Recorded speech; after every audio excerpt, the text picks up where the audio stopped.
maiores palestrantes aí de liderança, essa carreira brilhante como executivo. É maior como... mesmo, a pessoa que eu engordei. Você vê que eu faço academia, mesmo assim. Não, mas você está bem, você está bem. Qual é ou quais são as grandes lições de liderança que você mais compartilha nas suas palestras ou olhando para a sua própria vivência? Claro que quando a gente fala de liderança, é uma infinitude de coisas, né? Sabe que uma vez a gente vendeu um projeto de desenvolvimento de liderança para o SESC Senat. Isso aconteceu no IBC Company, que era uma área de soluções corporativas que existia lá no IBC quando eu era sócio lá da empresa. E aí a gente vendeu esse programa de desenvolvimento de liderança para 800 gestores. Eu chamei o time pedagógico do IBC e falei, vamos catalogar todas as palavras que tem na língua portuguesa correlacionadas à liderança. Passou uma semana, o time voltou com 1000 palavras e falaram assim, nossa, Marcos, mal começamos. Eu falei, pode parar. Nisso eu cheguei nessa conclusão, né? Liderança é uma infinitude de detalhes, de coisas, mas tem os key points, né, Carlos Júlio? Quais são as grandes lições? Depende do seguinte, você tem, e nós temos o nosso métier, aqueles colegas, aqueles palestrantes, vamos dizer assim, mais motivacionais, mais do coração, etc., que levam a coisa com uma carga emocional muito grande. Não estou dizendo que isso está errado, mas eu acho que o modelo melhor, aliás, isso é aristotélico, isso tem mais de 2000 anos, é o pensar, o sentir, o querer. Você tem que juntar aqui o pensar com o sentir. E tem outros, talvez mais com uma visão até mesmo acadêmica e prática, afinal de contas eu fui presidente de multinacionais durante 35 anos. É uma visão mais pragmática, é uma questão mais técnica da liderança. Então vamos lá. Quando você pega essa vertente mais, vai na paixão, vai na raça, que tem valor, mas na minha opinião não se sustenta, Concordo. É mais ou menos aquela coisa. O líder é aquele que motiva o time, o líder é aquele que forma novos times, né? O líder é aquele que serve, não aquele que se serve. E nenhum desses conceitos está errado. Mas, no final do dia, o que é o líder? O que é liderar? Liderar é você entregar o resultado ou vou melhorar. Liderar é você bater as metas com consistência e regularidade através da equipe. Essa é a definição. Legal, perfeito. Isso é liderar. E se eu tivesse que grifar alguma coisa na frase, eu grifaria através da equipe. Porque o que acontece? Se tem alguns profissionais que eles são profissionais de alta performance, os caras são muito bons naquilo que fazem, mas não quer dizer que ele é um líder. Por exemplo, sabe aquele profissional que chega no último dia do mês e traz um contrato grande? Aí todo mundo aplaude. Puxa, que bom que fechou o mês. Mas eu digo assim, quem joga pelo time não é o líder é aquele que faz o time jogar. Porque, veja bem, se você, em vez de trazer o resultado pela equipe, pelo time, você vai buscar o resultado, e quando você não trouxer, e quando você estiver doente, e quando você estiver em férias, imagina, a empresa moderna não pode mais ter gente insubstituível. Imagina, o cara não pode morrer, né? Você não vai morrer e deixar a gente na mão, não é? Boa, boa. Então, o líder é aquele que faz o time jogar, não que joga pelo time. Então, pragmaticamente, o que é liderar? Liderar é você trazer o resultado através da equipe.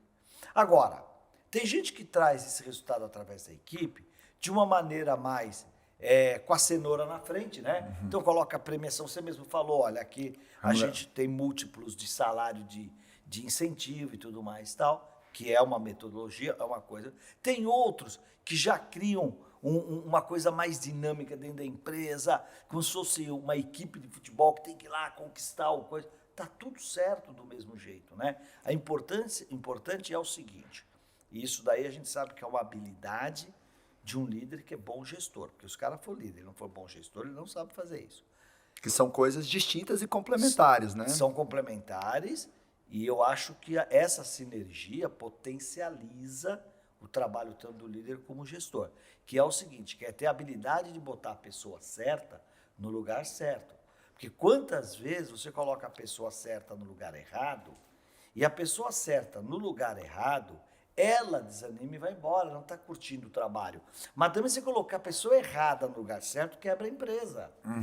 E não adianta. E isso é o líder quem tem que determinar, quer dizer, o que é que você faz melhor do que eu, o que eu faço melhor do que você? Então, eu vou alocar você naquilo que você faz melhor e você vai me alocar naquilo que eu faço melhor. Então, esse olhar para a equipe, que na verdade, Marcos, se você pegar nos esportes, é claríssimo, né? Tá certo? Olha só, você pega quantas vezes um treinador vai treinar uma equipe e ele olha para um jogador e fala, você está na posição errada, querido. E ele, como é um expert, ele muda o cara de posição e o jogador cresce. Talvez o exemplo mais notório ou mais comentado no futebol é o caso do Cafu com o Vanderlei Luxemburgo, né? O Vanderlei Luxemburgo falou, pera um pouquinho só, você corre demais, tem um fôlego fantástico, vai e volta e cruza com precisão, o que você está fazendo no meio de campo? Colocou ele na lateral esquerda. E ele virou o maior lateral esquerdo do mundo durante alguns anos. Acho que lateral direito. Perdão, né? lateral direito. E ele virou o melhor lateral direito durante vários anos seguidos. Não é? Então você imagina Sensacional. quanto vale um líder que olha e fala assim, espera um pouquinho, meu. Você é o cara certo no lugar errado. Deixa eu colocar você no lugar certo. E ele cresceu, e ele explodiu. E no futebol mesmo, tem vários casos desses. Tem vários pontos que você trouxe que eu corroboro assim em gênero, número e grau, né? O primeiro é essa questão da importância do resultado vir através da equipe. Não através de um super-herói que busca o contrato no final do mês e tira uma carta da manga ou tira um coelho da cartola, que é o que muitos empreendedores fazem, né, Carlos Júlio? O empreendedor, ele acaba... Tem que salvar o mês, ele vai atrás. Exato. E eu nem condeno que você não tenha essa necessidade pontual. Mas você fazer isso e não capacitar o time para que ele faça isso no seu lugar é um erro cruel. O problema é que o empreendedor, ele transforma coisas temporárias em permanentes. Como ele usa, né, o superpoder de resgatar um mês, aí no outro mês ele faz igual, e ele nunca aloca espaço na agenda para liderar as pessoas de verdade. Esse domingo, eu fiz o encerramento do congresso do COB, Comitê Olímpico Brasileiro. Que legal. Que é uma delícia, porque eu não estou falando lá para homens e mulheres de negócios, também estou, porque muitos têm negócios, mas você está falando lá para gestores de carreira, para atletas, para gestores de clubes e tal. E aí eu mostrei, pena que eu não tenho aqui, senão a gente colocava até no ar. Eu coloquei um gráfico mostrando por que as empresas, como é que a maioria das empresas, que é um dado cruel, né? Segundo o Sebrae, só 8 de 100 empresas duram mais que 5 anos. 42 CNPJs abertos, de 100 CNPJs abertos num ano, 42 fecham no mesmo ano. É uma taxa de mortandade imensa da empresa. Só que aí eu mostro numa curva qual é o circuito que eles fazem, que é que a empresa nasce, algumas crescem, algumas amadurecem e quase todas declinam e morrem. E aí eu fui trabalhar o seguinte, vamos trabalhar quem não morre. Quem são essas 8 de 100? Quem são essas Dupont que tem 200 anos, uma Bayer que tem 180, um Bradesco que tem, sei lá, quase 100? Por que essas empresas estão há muito tempo? E essas são as empresas que conseguem antecipar a sua inovação, o que eu chamo de reinvenção. Né? E esses ciclos de reinvenção estão cada vez mais curtos, Então, como é que a gente faz para se reinventar no seu próprio negócio? Então, por que eu usei essa analogia lá no congresso do COB? Porque isso tem muito a ver com a vida do atleta. Tipo assim, bom atleta, você acha que você vai competir até os 30 anos? Tá, então no 29º ano é que você vai pensar o que você vai fazer? Não vai dar tempo, hein?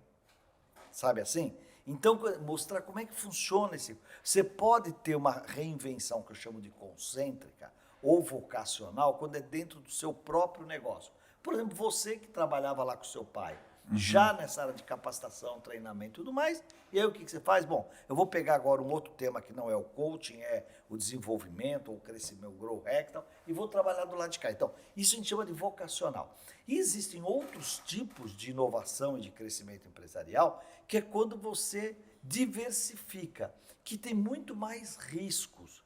Né? Claro, quando você vai para uma área que você não conhece. Mas muitas vezes o seu produto, ou o seu negócio, ou a sua carreira ficou obsoleta. E aí não tem jeito. Aí é uma reinvenção muito mais radical. Eu costumo dizer que o mundo ele está cada vez mais volátil, né? Incerto, complexo, ambíguo. É o VUCA. E essa reinvenção, eu acho que ela é macro e micro. E às vezes as empresas ficam paralisadas porque ela quer fazer uma reinvenção macro, mas às vezes ela precisa de reinvenção micro. É reinventar meu Então, processo comercial, é verdade. é reinventar o meu mix de Isso. produtos, O que você tá reinventar colocando pequenos é, detalhes o que também.